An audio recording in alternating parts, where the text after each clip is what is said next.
On you, a radical spring has sprung.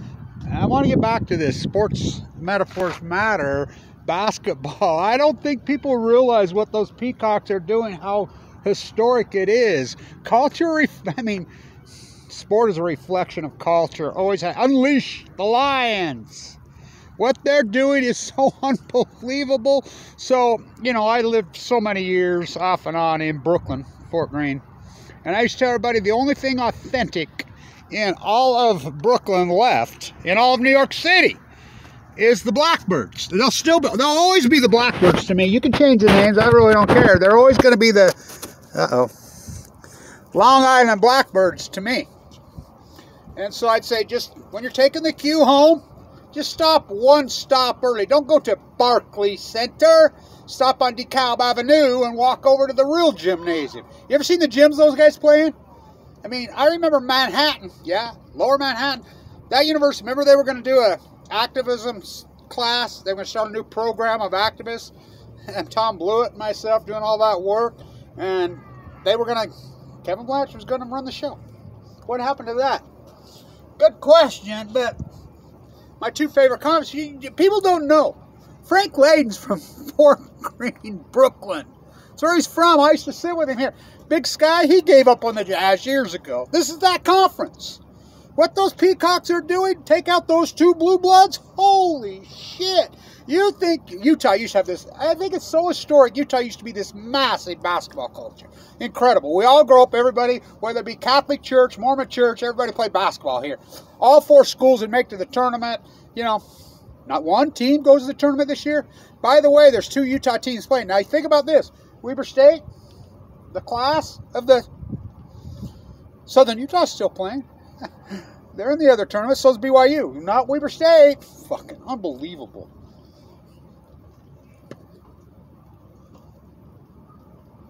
That conference and the Big Sky, so grassroots. Stove the love of the game.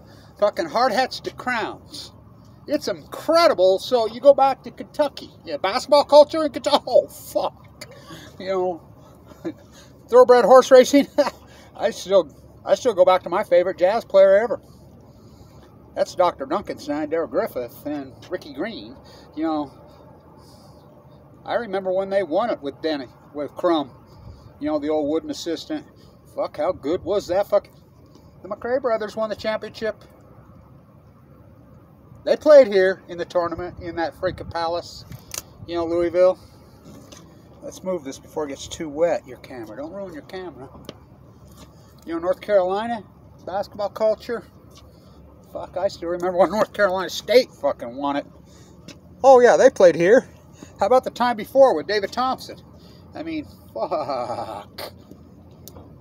What they're doing, culturally, you go back to CCNY. When they won the national championship. What? Let's get out our book. Okay? Let's get out our book. 59. When did CCY win? Oh, God. What do we got here? Two Ogden, Utah boys. From Ogden High School. They just... Really? Where's that? CCNY.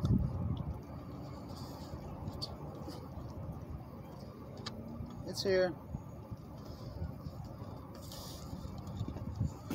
Ogden High School. Arnie Farron. WAT MASAKA. Let's compare and contrast WAT MASAKA to Damian Lillard. WAT MASAKA, they won't speak his fucking name in there. He's on the wall, but they don't retire. Damian Lillard, they never did anything for him here. Nobody knew his fucking name. Jimmer. No media covered. No nobody covered him. I remember when they signed him. I was like, holy shit. You got him? Of course, he was a choke artist. They had by 20-something points in the championship game. He used to play in the summer league for Nike. And he was all that. Don't get me wrong. He was as talented as they get, but he had a horrible... They were hit by fucking 20 points in the Big Sky Champion and lost. He played terrible in that fucking game. So he's won nothing. WAT MASAKA played here, Weber State, down at the old gym. By his house, born and raised in Ogden. 2 national championships. He played in the NBA. Oh, just the first player of color in the history. Granted, he didn't play very long in the NBA. He's got the same amount of credentials in the NBA as Lillard does. But Lillard sells a lot of merchandise. So before even usually they don't even look back. They've only retired a couple people in their historic program. They put Lillard's number up there so fast. That jersey that I wear, Lillard, because I threw a fit with the bookstore, because the bookstore's privately owned. And I'm like, that's bullshit. You got him on buses. You got him on billboards. You didn't even know his name when he was here. And he goes and kisses their ass. And I'm like, why, Damien? You know? Sports merchandise to him. He's gonna. He makes a statement where he says, "I'll enjoy spending my billions." He forgot where he come from. I remember he used to go right here to the Pizza Pie right here, borrow $5 to eat. He forgot where he came from. You know, the love of the game. It's not about winning. MASAKA won 2 national championships. His number's not retired. Yet they went to Lillard's immediately, and he's a god around here. Why? Because he sells merchandise and he's rich. From Dick Motta's hard hats. Yeah, Dick Motta coached here. They just retired his when he's in his 90s. Took him that long. You know, Phil Johnson, Ronna Beglin. Damian Lillard, he's the all-time leading free throw shooter. He has a lot of records here, but he doesn't make the top 10 best players that played at Weaver State. That's just an argument. I mean, you can say whatever you want. That's just true. Eddie Gill, Harold Arsenault, the show, Ruben Nemhard, Justin Thigpen, Willie Sojourner. Yeah, and then we can start getting maybe into Lillardville. It's about money. Professional basketball, one of the analysts said the other day, I said, God, he sounds like me. He said, I played in the NBA for 7 years. I hated it. Couldn't stand it. Wasn't even fun. When I played college basketball, I knew, the NCAA was exploiting me. But when I played for the love of game, fuck, I loved it. What these guys are doing, you go back to Kentucky, Darryl Griffith. Remember the three-point line? As Hot Rod would say, run a parking lot. Kevin Blanche in the parking lot. I knew Hot Rod personally really well. He was the greatest. To David Locke? Oh, fuck, please. Fucking Archie used to call Lillard the Great Dane. He quit. Everybody quits here. They're dickheads here. They couldn't win a fucking game. The Waters cursed their life depended on it. Football or bow. I wonder why. MASAKA found by K. Brody. Trevon Smith. You know about Trevon Smith? Don't mention his name around here. But Lillard's a god who had never won anything. LAU will always be the Blackbirds to me. This teeny conference, that's where Frank Layden came from out of these he's born and raised right there. He grew up watching the fucking LIU teams. Did you know about Sean Way? Point shaving scandal? He never point shaved. He would have been the #1 draft pick in the NBA. Guess where he went? Jail. Which is all bullshit. And if you don't believe me on the Blackbirds, go ask Spike Lee. I see him in the games all the time. I tell everybody, the only authentic thing left in New York City, which there is nothing more cultural in New York City than basketball. Power Memorial, freaking Lou Alcindor, Kareem Abdul-Jabbar, Connie Hawkins, I won't stop that. I can go on and on and on and on. The Nemhart kid from Gonzaga, I watched Stockton play there. Ruben, he's from Brooklyn. He played here. He got beat on an air ball by freaking, who? Iverson? Yeah. I don't know. Bad karma on this team. Bad luck. I wonder why. What those I'm telling you, it matters. Sports metaphors matter. Just think about this. A kid from the Big Sky Conference won the Super Bowl MVP. I did the call on both those games. Diving across the middle, beat him 14-13, Weber. Tron Johnson, who plays for the Bills. So I wanted to get that in.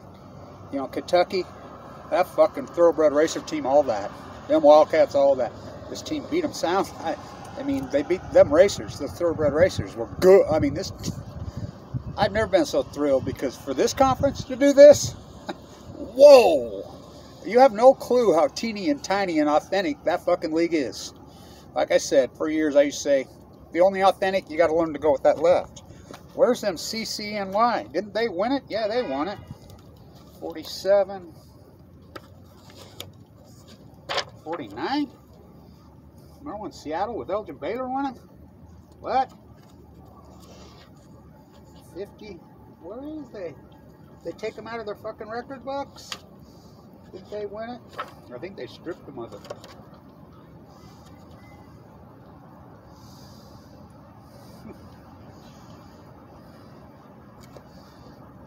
Go Blackbirds. Excuse me. PEACOCKS. Unreal. Oh, sport. Lillard's alumni game in there. I did the play-by-play on 8/24. That was before Kobe's tragic death. Kobe Bryant, to one of the trainers here, was one of Kobe's trainers. I worked for Coach Vega. Kevin, Kobe's got a mind like you. He says, elasticity of time. He says, isn't it amazing how sport will tell the tale of basketball before it happens? Oh boy, Kobe Bryant. Kobe Bryant had a mind like this. You know, I used to watch his dad play Jelly Bean in San Diego. Oh, fuck, what a fucking player.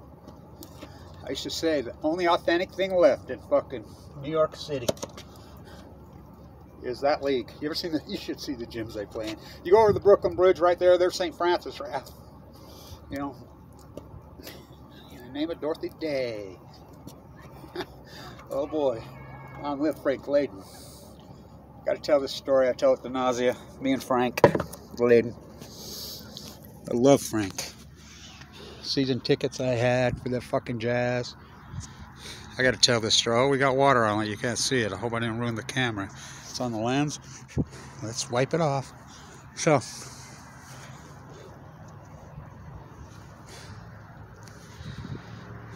Frank used to come to these games. He swore off the Jazz. Says it's not a sport anymore. We're sitting right here, Frank and I got Frank trying to get on the radio, and he says to me, he says, we're talking. David Lillard's in the booth right there. There's a scout here. And he, I'm friends with those guys. And so he says, what are you doing here? Frank says to that guy, and he says, scouting a player? He says, yeah. He says, who you scout? And he says, this player for Eastern Washington. And it was a good, he was good, but I looked at it, I says, your NBA player's sitting right there. Damon was sitting right there, Lord. And Frank's like, I agree, Kev.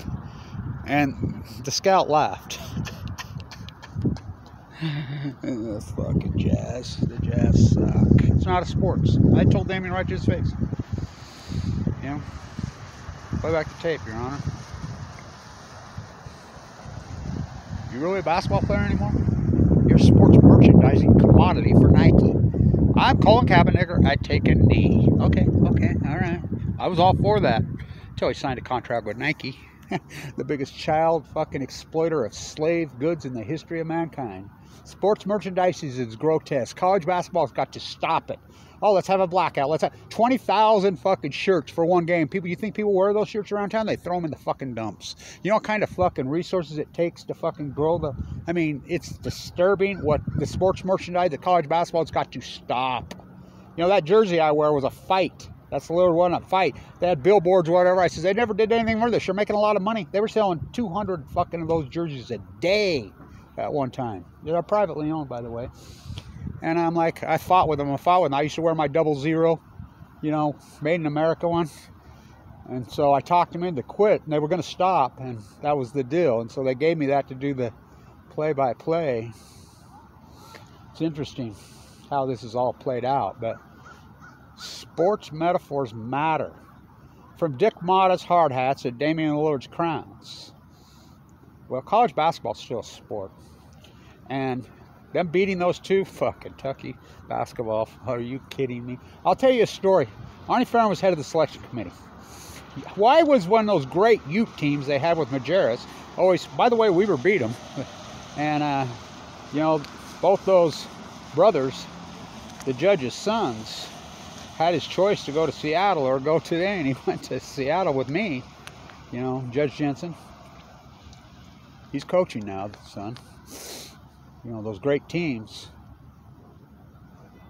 You know, so why were they always matching Utah against Kentucky? Because the two great players, old players from Kentucky and Utah, were arch rivals. They still are. I think they're both still alive. Arnie Ferrin's alive. He's 96 years old. So the selection committee Kentucky guy, after Arnie retired, he would stick it right to Arnie and put Kentucky against Utah in the same bracket every fucking year. You know? The only Utah team that ever won a fucking championship in any fucking sport. I mean, in basketball. The 1971 Utah Stars, Willie Wise, Zelmo Beatty. Huh. Majerus got close, didn't he? Dick Hunsaker, a relative of mine. How come he didn't get this job here? Randy Ray's got to fucking go. Me and Randy got in an argument after the tournament when they lost Xavier, and he told me, I just don't have the players like they used to get. I'm like, bullshit. You have 10 times the players that Bagelin ever had. Joe Ballenboy, Jeremy Sieglin, fucking Scotty Bamforth, Damian Lillard, the best of the all, #1 player to ever play in that building. He never played in a tournament either. That's Jarek Harding.